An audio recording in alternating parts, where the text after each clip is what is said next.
Hey, Cascade Hoops Talk, Billy D. I got Coach Starr here, the Masters.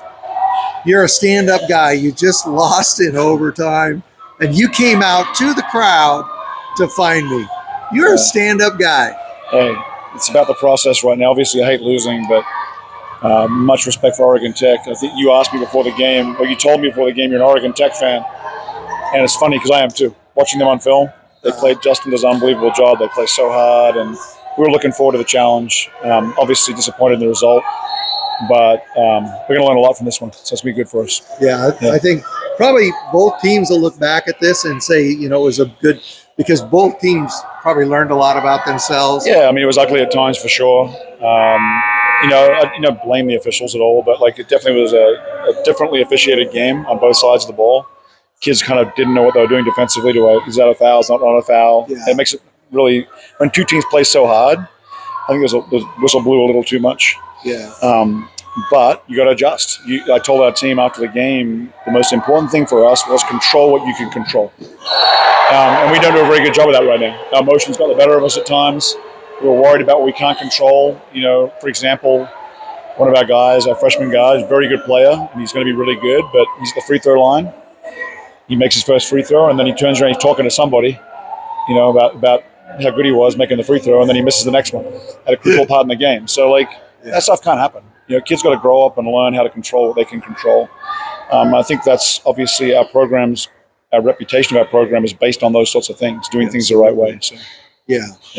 So just, you got to talk about, and I don't have a score sheet with Phillips. Quincy Phillips. Yeah. Quincy's a really good player. He struggled early in the year this year out of the gate, had a couple of tough games, and he had a little knee injury, so he's coming back from that. But I think he ended with 28. Yeah, he was good tonight. He was really good. I don't know. He still needs to get more efficient, obviously, but he did really well. He really well controlled the tempo of the game a lot for us in the offensive end, and I thought he was better defensively than he has been too. So I was encouraged. I think this is a tough venue to play in here at Arizona Christian. Yeah. I think the game's just always a little tougher to play here. Yeah, especially if you're not used to it, right? Yeah. And both you guys, Oregon Tech played down here in the playoffs. You come over every here for the GSAC. Yep. But this isn't where you guys play, right? Oh, yeah. This is where we play the GSAC. Well, I know you play in the G, but I'm seeing normally this isn't where you play. Venue-wise?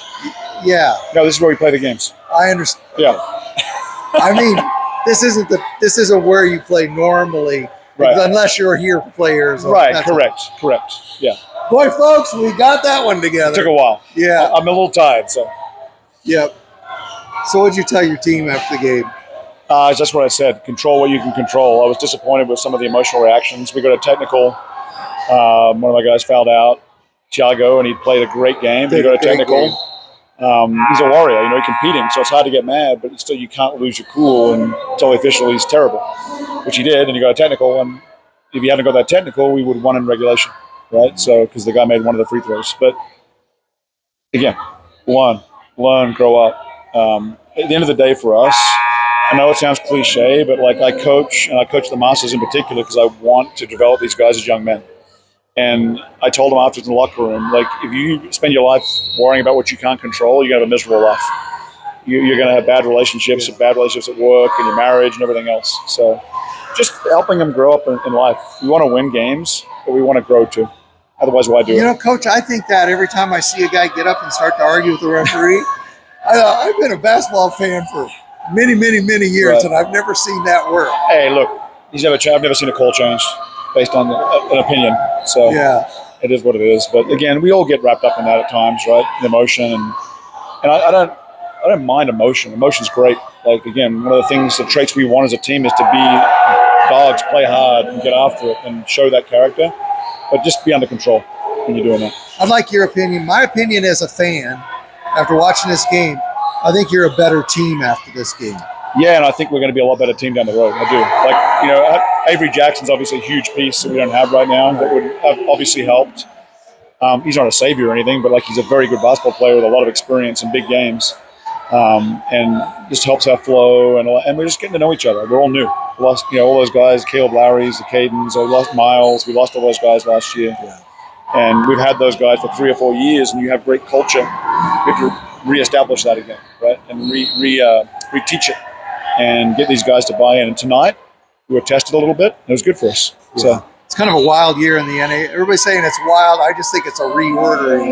Yeah, it's just a different way now because all the best players tend to jump ship a little bit, right? The top dogs. So many guys are graduating. Everybody's reloading. Everybody's got, even now ACU, we were watching a second ago, they're all new. And they're going to be a lot better team come January. Jeff does such a good job of getting them to where they need to go. They're loaded with talent, but they have to learn how to play together, and they will. For the game you and I talked, I said the good news is you got plenty of time to get ready until the GSAC. You got to feel good about that. You know that you're going to get better every week. Yeah, I think overall tonight after playing this game, we played some good opponents, but this is the first real national type level program. Consistently, Oregon Tech has been in the mix every year. It's just a different level of basketball intensity-wise when you play these teams. And I think, after I've done it tonight and watched us play, I believe in our team. I do. I think we're going to be okay, but we've got a long way to go. I do too. Yeah. I think you're going to be just fine. Yeah. Coach, I really appreciate you coming in the crowd and grabbing me. Yeah, you're welcome. And giving me a couple minutes, and I wish you a lot of luck tomorrow against Corbin. Thanks for what you do. And I'll be over here for that too. No, appreciate you. Thank you. Thank you very much.